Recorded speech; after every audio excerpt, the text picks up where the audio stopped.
Student आपका welcome है आशीष इस समय। तो जैसा कि आपको पता है हमने रिजल्ट पढ़े थे रदरफोर्ड के अल्फा प्रकीर्णन मॉडल के। तो हमने लास्ट में एक हेडिंग लगाई थी संघट्ट प्राचल। संघट्ट प्राचल, ठीक है। जो आपका संघट्ट प्राचल है उसे डी से दर्शाते हैं, ठीक है। यह क्या है, एक प्रकार की डिस्टेंस थी। क्या थी डिस्टेंस? किसी गतिमान अल्फा कण के पथ पर नाभिक से डाला गया लंब क्या कहलाता है? आपका संघट्ट प्राचल कहलाता है। इसका आपकी एनसीईआरटी में कोई भी डेरिवेशन नहीं दिया गया है, इसका डायरेक्ट एक सूत्र दिया गया है, ठीक है। तो संघट्ट प्राचल यानी डी का सूत्र दिया गया है आपका डी बराबर k Z e square into में कॉट थीटा बाई 2 बट्टे हाफ एम वी स्क्वायर, ठीक है। यह क्या है आपका संघट्ट प्राचल का क्या है आपका सूत्र है। बात करें के क्या है आपका कूलॉम नियतांक। के क्या है आपका कूलॉम नियतांक। फर्स्ट चैप्टर में आपने पढ़ा होगा कूलॉम नियतांक, जिसका मान क्या होता है 9 गुणे 10 की power 9 newton into metre square बट्टे कूलॉम स्क्वायर, ठीक है। और बात करें आपका जेड क्या है, जेड है परमाणु क्रमांक। क्या है आपका परमाणु क्रमांक। और बात करें हम, अच्छा ई क्या है इलेक्ट्रॉन पर आवेश।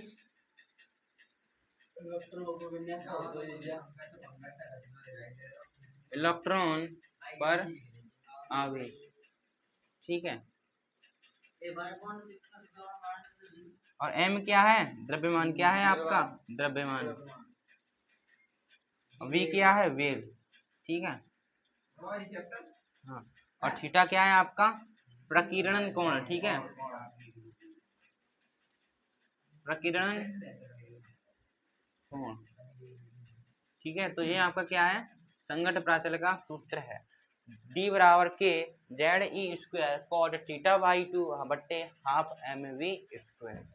ये क्या है आपका कूलॉम नियतांक, जिसका मान होता है 9 गुणे 10 की पावर 9 न्यूटन इंटू मीटर के बट्टे कूलॉम स्क्वायर।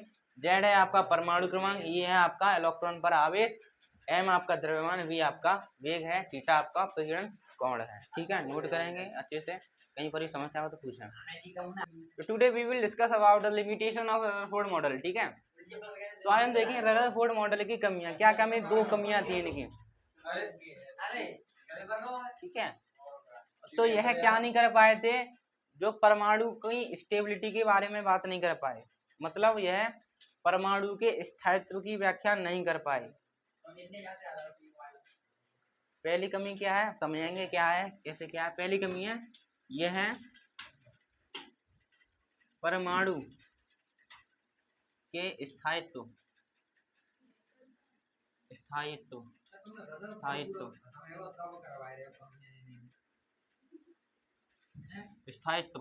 की व्याख्या नहीं कर पाए। तो यह परमाणु के स्थायित्व की व्याख्या नहीं कर पाए।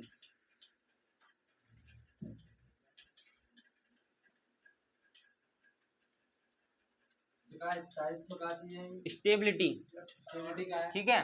हमने क्या पढ़ा था परमाणु क्या स्थायी है, क्या विद्युत उदासीन है, लेकिन ये कह रहे अस्थाई। मतलब इन्होंने एक बात बताई थी, देखो इन्होंने कहा था जो आपका इलेक्ट्रॉन है परमाणु के नाभ के चारों क्या लगाता है चक्कर लगाता है, जो आप ये, ठीक है। ये क्या है आपका नाभिक, नाभिक की कोई नहीं तो की थी, ठीक है।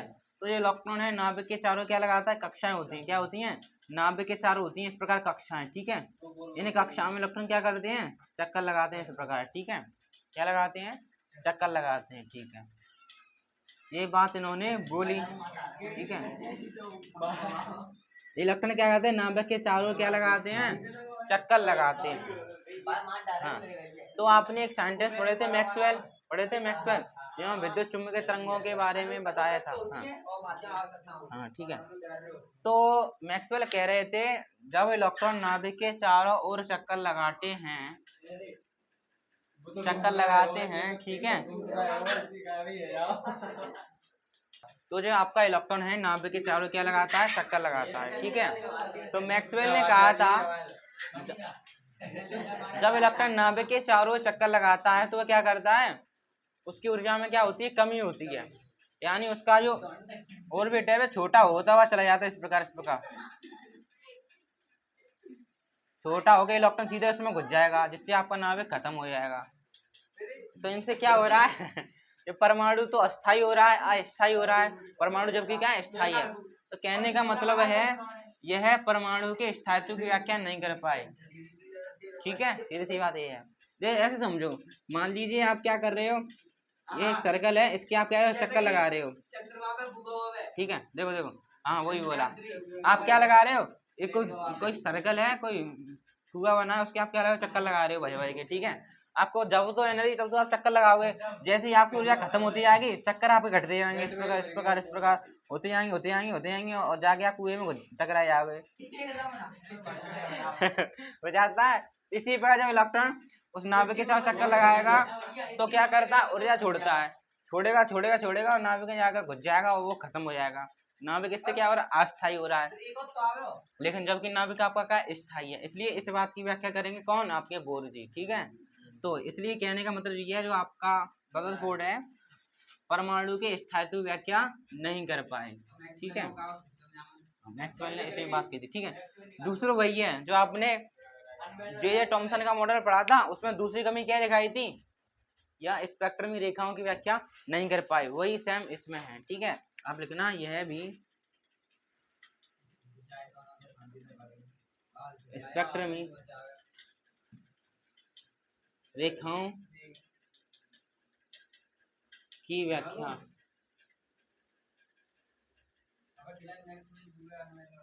नहीं कर पाए।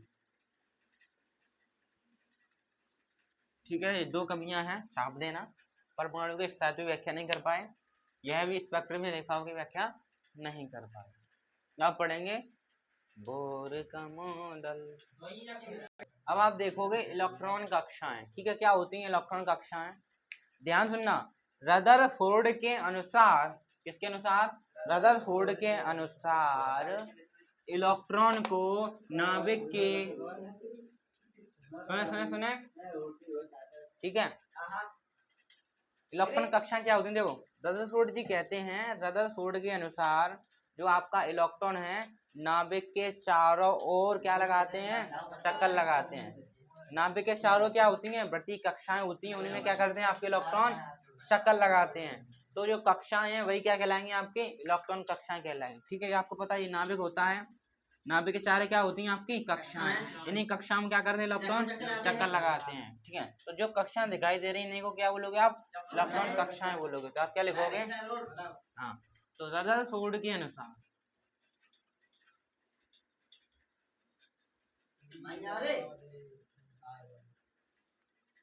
इलेक्ट्रॉन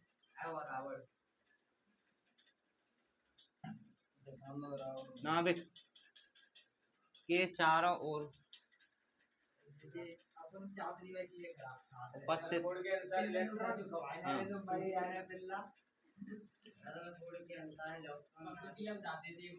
के चारों ओर उपस्थित वृत्तीय कक्षाओं में परिक्रमण करते हैं, परिक्रमण यानी घूमते हैं। ठीक है, घूमते लिख देना अपनी देसी भाषा में। रदरफोर्ड के अनुसार इलेक्ट्रॉन नाभिक के चारों ओर उपस्थित वृत्तीय कक्षाओं में घूमते हैं। ठीक है, क्या करते हैं, घूमते हैं। ठीक है, क्या करते हैं, घूमते हैं। ठीक है, तो जिन कक्षाओं में जो आपके इलेक्ट्रॉन घूम रहे हैं उसे हम क्या बोलेंगे, इलेक्ट्रॉन कक्षाएं कहेंगे। तो आप क्या लिखोगे,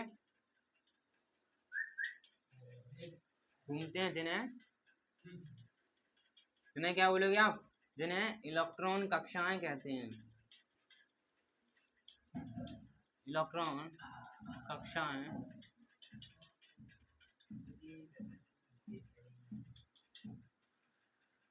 कहते हैं। ठीक है, तो रदरफोर्ड के अनुसार इलेक्ट्रॉन नाभिक के चारों ओर वृत्तीय कक्षाओं में घूमते हैं या परिक्रमण करते हैं, जिन्हें हम क्या बोलेंगे, इलेक्ट्रॉन कक्षाएं बोलेंगे। आप ध्यान से समझना एक बात, देखो नहीं सुना तो समझ लें। किसी भी चीज को वृत्ताकार पथ पर घूमने के लिए एक बल की जरूरत होती है। जैसे मान लीजिए आप लकड़ी है, इसमें कोई बॉल बांध लीजिए डोरी से, इस पर घुमाइए तो बॉल घूमेगी घूमेगी घूमेगी। तो किसी भी बॉल को वृत्ताकार तो किसी भी बॉल को वृत्ताकार पथ पर घुमाने के लिए एक बल की आवश्यकता होती है, जिसे हम क्या बोलते हैं, दो बल चाहिए होते, लेकिन फिलहाल के लिए एक ही बल की बात करेंगे, ठीक है, समझा। तो किसी, देखो ये बॉल है, मैं मान लो ये केंद्र है इसका सेंटर, ठीक है, इससे एक रस्सी है, रस्सी पर से क्या बंधी है, एक बॉल बंधी है, ठीक है। अब इस बॉल को क्या करूंगा, मैं घुमाऊंगा इस प्रकार, ठीक है, तो बॉल घूमेगी। तो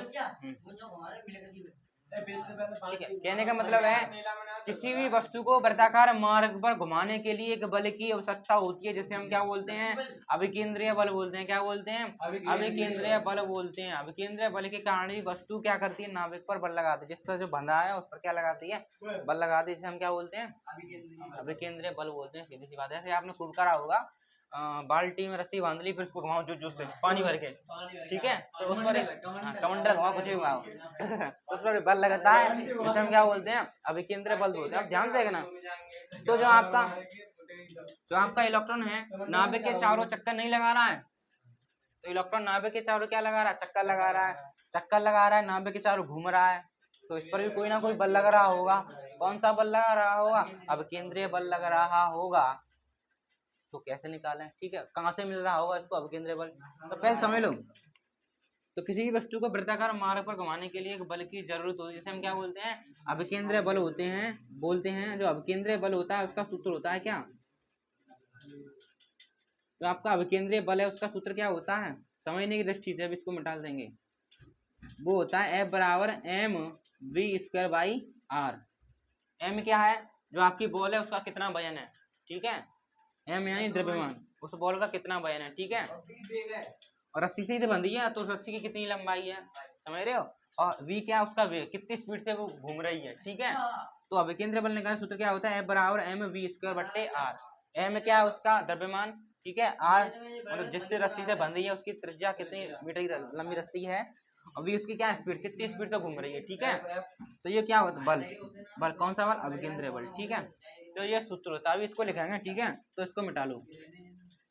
अब ध्यान से देखना, जो आपका इलेक्ट्रॉन नाभिक के चारों ओर घूम रहा है, तो उसको चाहिए अभिकेंद्रीय बल, क्या चाहिए, अभिकेंद्रीय बल।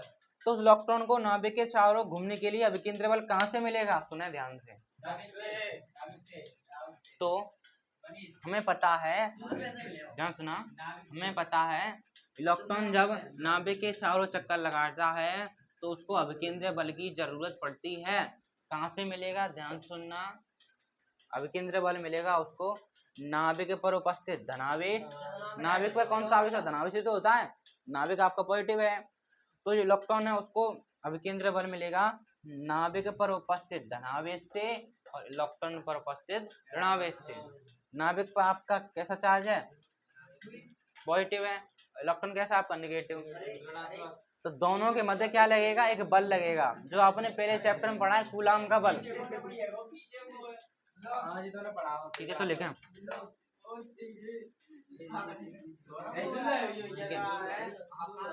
इलेक्ट्रॉन को नाभिक के चारों ओर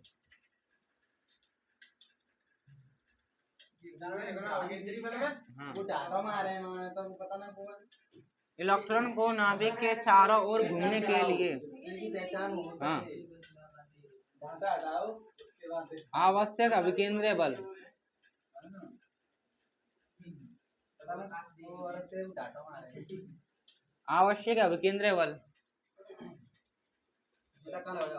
इसी में नाभिक पर उपस्थित धनावेश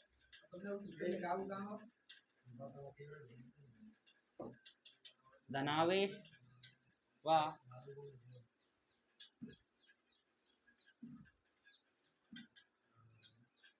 इलेक्ट्रॉन पर उपस्थित ऋणावेश,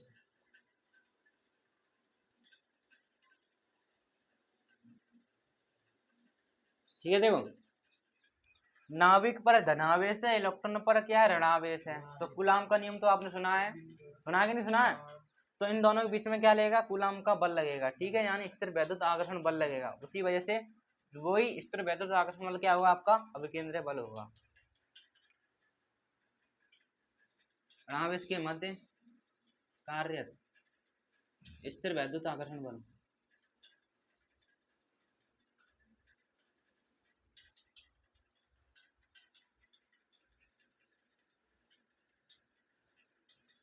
बल से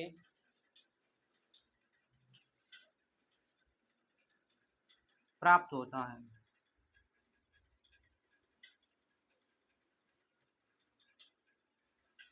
तो इलेक्ट्रॉन को नाभिक के चारों ओर घूमने के लिए आवश्यक अभिकेंद्रीय बल नाभिक पर उपस्थित धनावेश व इलेक्ट्रॉन पर उपस्थित ऋणावेश के मध्य स्थिर वैद्युत आकर्षण बल से प्राप्त होता है। मध्य कार्यरत लिख लेना, कार्यरत यानी लगने वाला,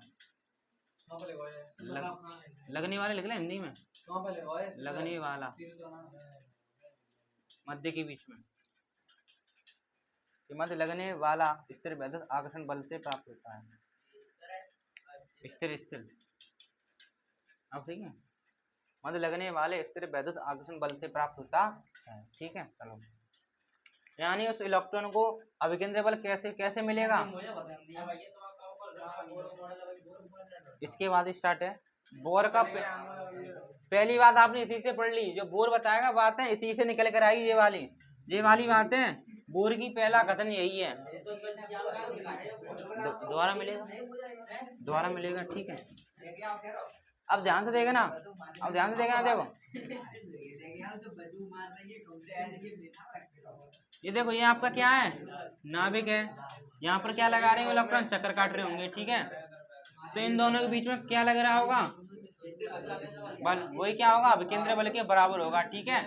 तो अभिकेंद्रीय बल क्या होगा आपका, यही तो होगा, m/v²/r, ये क्या आपका अभिकेंद्रीय बल, वो भी लगाएंगे, देखो आप ध्यान से देखना। स्थिर वैद्युत आकर्षण बल क्या होता है, पहले चैप्टर में पढ़ा है, क्या होता है, F बराबर K Q1 Q2 बट्टे r², सुना है आपने, ये क्या आपका, हाँ, स्थिर वैद्युत आकर्षण बल, पहले चैप्टर का कूलम बल, हाँ ठीक है। तो लगाओ, यही बल किसके बराबर होगा, अभिकेंद्रीय बल के बराबर होगा, ठीक है। ध्यान से देखना, के Q1 का मान क्या है, Q1 का मान क्या है, Q1 क्या है, आवेश, किस पर आवेश ले रहे हैं हम, इलेक्ट्रॉन पर आवेश। इलेक्ट्रॉन पर आवेश कितना होता है आपका, E होता है, ठीक है। चलो माइनस का नहीं प्लस का लेके चलें, ठीक है। अब Q2 क्या है, नाभिक, नाभिक के अंदर क्या होता है आपका प्रोटॉन, ठीक है। तो Q2 क्या है, प्रोटॉन पर आवेश, प्रोटॉन पर आवेश कितना होगा आपका, Ze, कितना होगा, Ze, कितना होगा, Ze, ठीक है। सुनो, ये फॉर्मूला होता है स्थिर वैद्युत आकर्षण बल का, K Q1 Q2/r², ठीक है। K का मान ये है, Q1 क्या है, इलेक्ट्रॉन पर आवेश, ठीक है। Q1 का मान क्या है, इलेक्ट्रॉन पर आवेश, कितना होता है आपका E, लगा दो। Q2 क्या है आपका, नाभिक, नाभिक पर आवेश, यानी कितना होगा आपका Q2, वह होगा आपका क्या, Ze, क्या है, Ze, Z है आपका परमाणु क्रमांक, इसके अंदर होगा Ze, ये Ze, ठीक है। ये Ze आपका ये इलेक्ट्रॉन, ठीक है, ये क्या परमाणु क्रमांक, इन दोनों के बीच में तो बल लग रहा है, ये Ze आपका E है ये, ठीक है। ये प्रोटॉन पर आवेश, इलेक्ट्रॉन पर आवेश, इन दोनों के बीच में ही आपका बल लग रहा है, ठीक है। तो लगा दो, कैमरा नीचे भी किया गया। Q1 का मान E हो गया, Q2 का मान कितना होगा आपका, Ze हो गया, नीचे कितना है आपका r², ठीक है। और F का मान क्या, अभिकेंद्रीय बल के बराबर नहीं होगा, ये लगा दो, m/v² बट्टे r। अब ध्यान से देखना एक बात, ये कौन सी कक्षा की बात करी है हमने, ये पहली कक्षा है आपकी। देखो नाभिक के चार बहुत सारी कक्षा होंगी, पहली कक्षा, दूसरी कक्षा, तीसरी कक्षा, ठीक है। तो मैंने अभी बात तो की नहीं, कौन सी कक्षा की बात कर रहे हैं, ठीक है।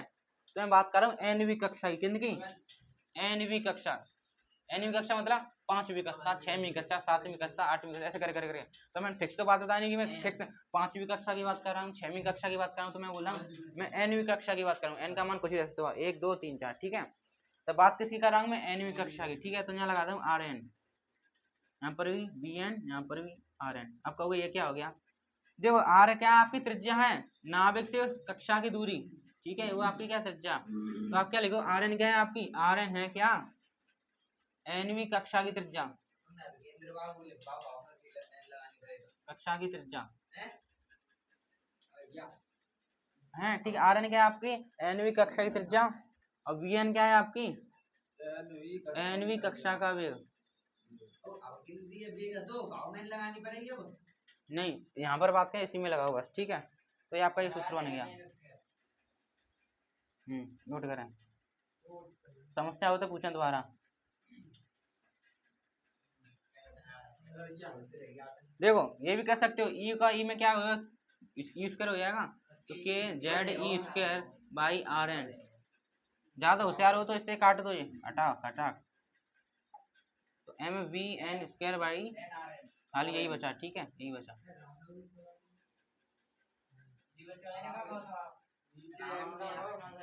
कौन सा वाला है, कट तो गया, ये स्क्वायर है, इससे एक कट गया, इस पर आर एन है, खाली आर एन स्क्वायर था, इससे ये कट गया, ठीक है। हाँ नोट कर, ये कट गया, एक बचा, उसको नहीं लिखते। हाँ वही समस्या हो तो पूछे जल्दी से। अब देखेंगे बोर मॉडल क्या है, बोर मॉडल,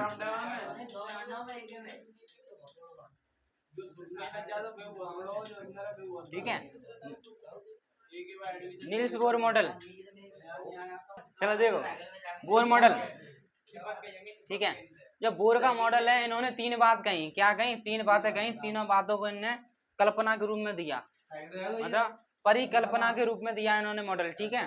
तीन परिकल्पना दी, तो पहली कल्पना पढ़ो, ठीक है। बोर मॉडल की प्रथम परिकल्पना,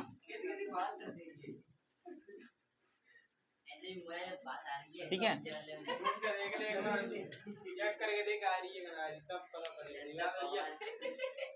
ठीक है। जो आपका बोर का मॉडल है, इन्होंने तीन परिकल्पनाएं दी, ठीक है। तो पहली परिकल्पना सुनो, देखो जो प्रथम परिकल्पना है वो अभी हमने पढ़ी, जस्ट वही है जो हमने प्रथम परिकल्पना पढ़ी, अभी पढ़ी थी, वो वह भी यही है। प्रथम परिकल्पना ये कहती है, जब बोर जी कहते हैं कि इलेक्ट्रॉन को नाभिक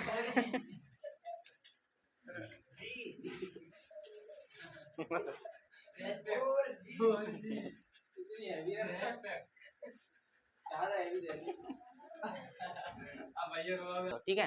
तो प्रथम परिकल्पना वही है जो अभी लिखाई थी, क्या, इलेक्ट्रॉन को नाभिक के चारों ओर घूमने के लिए आवश्यक अभिकेंद्रीय बल नाभिक पर उपस्थित धनावेश, इलेक्ट्रॉन पर उपस्थित ऋणावेश के मध्य कार्यरत स्थिर वैद्युत आकर्षण बल से प्राप्त होता है, ठीक है। तो आप लिख दो क्या, बोर के अनुसार, ठीक है, ठीक है, बोर जी के अनुसार,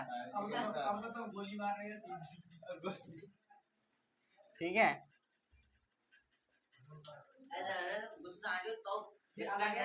ठीक है। हाँ, इलेक्ट्रॉन को नाभिक के चारों ओर घूमने के लिए, अब परिक्रमा करने के लिए, इलेक्ट्रॉन को नाभिक के चारों ओर घूमने के लिए आवश्यक,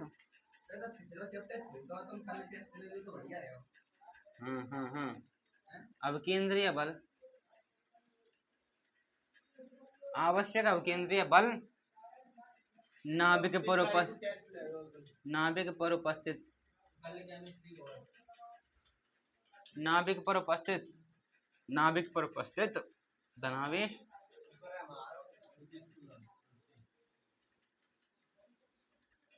व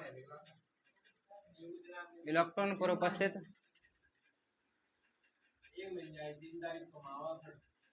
ऋणावेश के मध्य कार्य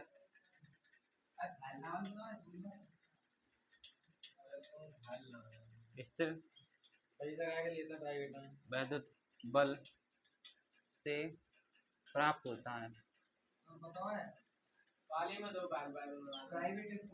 तो इलेक्ट्रॉन को नाभिक के चारों ओर घूमने के लिए आवश्यक अभिकेंद्रीय बल नाभिक पर उपस्थित धनावेश इलेक्ट्रॉन पर उपस्थित ऋणावेश दोनों के मध्य कार्य स्थिर वैद्युत बल से क्या होता है, प्राप्त होता है। हमने सूत्र देखा था, क्या था, एम बी एन का स्क्वायर बराबर क्या था आपका, k Z e square by r n. ठीक है,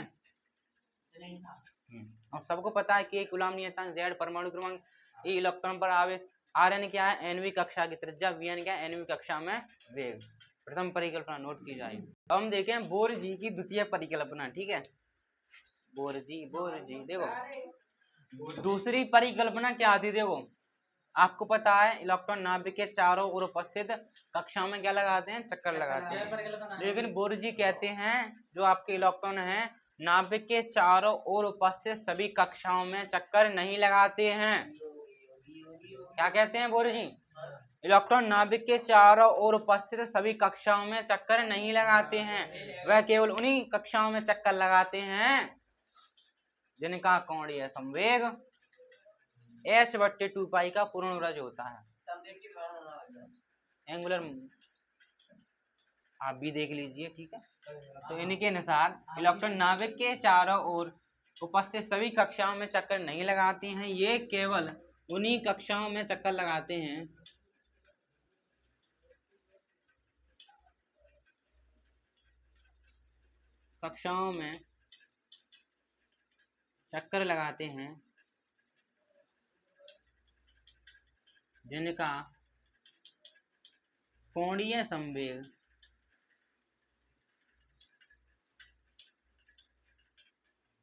जिनका कोणीय संवेग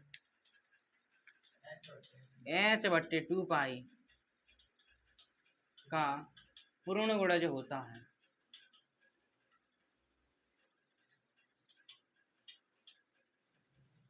ठीक है, तो सभी कक्षाओं में चक्कर नहीं लगाएंगे, केवल उन्हीं कक्षाओं में चक्कर लगाएंगे जिनका कोणीय संवेग कितना होगा, h/2 पाई का पूर्ण वर्ग होगा। और यह कक्षाएं क्या कहलाएगी, और यह कक्षाएं स्थायी कक्षाएं कहलाती हैं। स्थायी कक्षाएं कहलाती हैं। ठीक है, तो कोणीय संवेग आपने 11th में नहीं सुना है तो सुन लें, लिख लें। जो कोणीय संवेग है, ठीक है, कोणीय संवेग होता है जे बराबर सूत्र होता है आपका एम वी आर। क्या होता है, एम वी आर किसके बराबर होगा, कोणीय संवेग इसके गुणनफल के बराबर होगा। ठीक है, यानी h/2 पाई के क्या होगा, पूर्ण ग्रज कितना होगा, 1 2 3 4 यानी n का गुणा कर दो। ठीक है, ये हो गया आपका, यानी NH/2 पाई। तो आप सीधे सीधे लिख सकते हो क्या, नीचे एनवी कक्षा के लिए बात करें तो m v n r n बराबर n/2 पाई।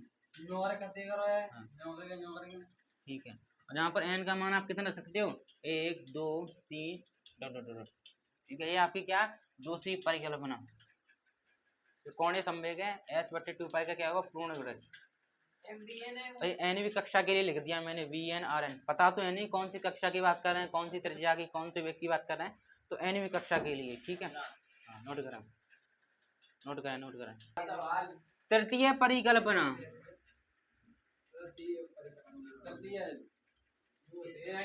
हाँ लास्ट। ठीक है, देखो ध्यान से देखना, देखो ये कौन है, नाभिक, ये कौन है, पहली कक्षा, ये कौन है, दूसरी कक्षा। ठीक है, तो इसको बोलेंगे हम निम्न ऊर्जा स्तर। क्या बोलेंगे, निम्न ऊर्जा स्तर। और इसको आप क्या बोलना, उच्च ऊर्जा स्तर।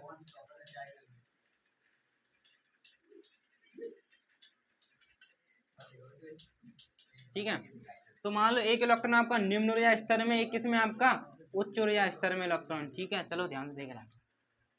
तृतीय परिकल्पना क्या कहती है, देखो ये आपकी कक्षाएं हैं। ठीक है, पहली कक्षा है, दूसरी कक्षा।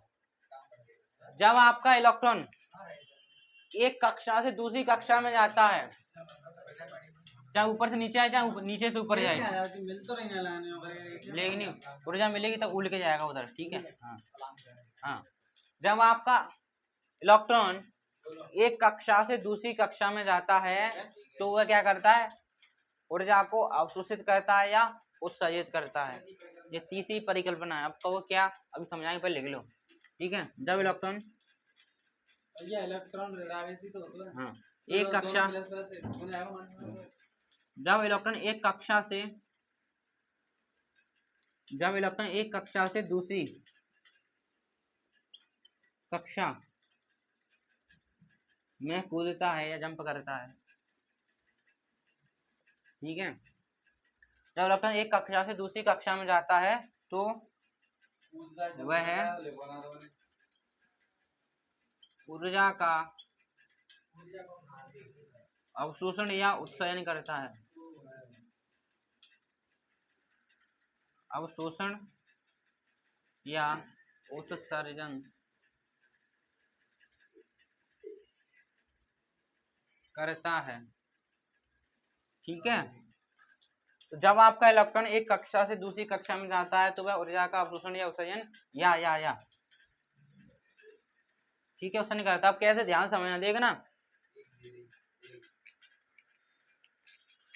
आपको पता है इलेक्ट्रॉन को ऊर्जा कैसी मिलती है, फोटोन के रूप में मिलती है, छोटे छोटे पैकेट और बंडल के रूप में मिलती है, ठीक है। अब ध्यान से देखना, इसको बोलेंगे निम्न ऊर्जा स्तर, लो एनर्जी। इसमें होगी हाई एनर्जी, ठीक। इसमें कम ऊर्जा होगी, इसमें पहले कक्षा में कम ऊर्जा होगी, दूसरे वाले में ज्यादा ऊर्जा होगी, ठीक है। ध्यान से देखना, जब आपका इलेक्ट्रॉन जी अभी कौन से ऊर्जा स्तर में, निम्न ऊर्जा स्तर में आपका इलेक्ट्रॉन, ठीक है। जब आपका इलेक्ट्रॉन को ऊर्जा मिलेगी कौन सी, फोटोन वाली ऊर्जा मिलेगी, क्या होती है, E/h होती है फोटोन ऊर्जा। जब आपके इलेक्ट्रॉन को ऊर्जा मिलेगी कौन सी वाली, E/h, यही तो आपकी फोटोन की ऊर्जा। जब ये ऊर्जा आपको इलेक्ट्रॉन को मिलेगी, तो वह क्या करेगा, निम्न ऊर्जा स्तर से उच्च ऊर्जा स्तर में कूद जाएगा कि नहीं आएगा। इलेक्ट्रॉन पहले तो एकदम बढ़िया था, एकदम जैसे ही आपने उसको ऊर्जा दी तो क्या, तो ऊर्जा मिलेगी, मैं यहाँ क्या करूंगा, मैं तो घूमने जाऊंगा। मैं तो जैसे ही इलेक्ट्रॉन को ऊर्जा मिली तो वह क्या होगा, निम्न ऊर्जा स्तर से उच्च ऊर्जा स्तर में कूद जाएगा, ठीक है। यानी जब इलेक्ट्रॉन को ऊर्जा मिलती है तो क्या करता है, ऊर्जा क्या करता है, अवशोषण करता है, ऊर्जा को अवशोषित करेगा तभी तो निम्न से उच्च में जाएगा, लो से हाई में जाएगा, ठीक है। तो मैंने लिखा, जब इलेक्ट्रॉन एक कक्षा से दूसरी कक्षा में जाता है तो क्या करेगा, या तो अवशोषण करेगा या तो उत्सर्जन करेगा। अवशोषण कब करता है, जब इलेक्ट्रॉन निम्न ऊर्जा स्तर से उच्च ऊर्जा स्तर में आएगा, क्या करेगा, तो वह ऊर्जा का तब क्या करेगा, अवशोषण करेगा। अवशोषण करके तभी तो निम्न से उच्च में जाएगा। अब एक कंडीशन ये वाली होगी, इस वाली कंडीशन में क्या कर रहा है, ये अवशोषण कर रहा है। मान लीजिए ऊंची वाली स्तर पर ही बैठा है, अब आपका इलेक्ट्रॉन किधर है, उच्च ऊर्जा स्तर पर, किधर है, उच्च ऊर्जा स्तर पर है। जब आपका इलेक्ट्रॉन उच्च ऊर्जा स्तर से निम्न ऊर्जा स्तर में आएगा, अब तो इसको ऊर्जा की आवश्यकता नहीं है क्योंकि इसने कितनी ऊर्जा ले ली, h वाली ऊर्जा लेके यहाँ से यहाँ पर पहुंच गया कि नहीं पहुंच गया। अब यहाँ से यहाँ पर आएगा, यहाँ से यहाँ तक जाने के लिए इसने कितनी ऊर्जा ली, यही तो ऊर्जा ली, h। अब यहाँ से फिर यहाँ पर आएगा, कहाँ से आएगा, उच्च ऊर्जा स्तर से निम्न ऊर्जा स्तर में आएगा। तो इसने जो ऊर्जा ली थी अब यहाँ से यहाँ तक आने ऊर्जा वो छोड़नी तो पड़ेगी नहीं कि पड़ेगी। इसमें कंडीशन में क्या करना पड़ेगा, उत्सर्जन करना पड़ेगा। ध्यान से ना, जब आपका इलेक्ट्रॉन निम्न कक्षा से निम्न ऊर्जा स्तर से उच्च ऊर्जा स्तर में आएगा तो क्या करेगा, एनर्जी लेगा, सही है। कहने का मतलब नीचे से ऊपर आएगा तो ऊर्जा लेगा और ऊपर से नीचे आएगा तो ऊर्जा छोड़ेगा, ठीक है। यानी लेगा तो अवशोषण, देगा तो उत्सर्जन, ठीक है। यही कौन सा नियम है, तीसरी परिकल्पना, ठीक है। ऊपर से नीचे जाओगे तो ऊर्जा चाहिए, सीधी सी बात है। ऊपर से नीचे जाओगे तो ऊर्जा चाहिए, नीचे से ऊपर आओगे तो ऊर्जा नहीं चाहिए, धड़म से नीचे गिरोगे, मेरे हाँ अवशोषण यानी नीचे से ऊपर, ठीक है। हाँ तो इसको लिखना थोड़ी, 1-2 लाइन और है, कल लिखा देंगे, ठीक है। आज के लिए इतना ही, थैंक यू, धन्यवाद।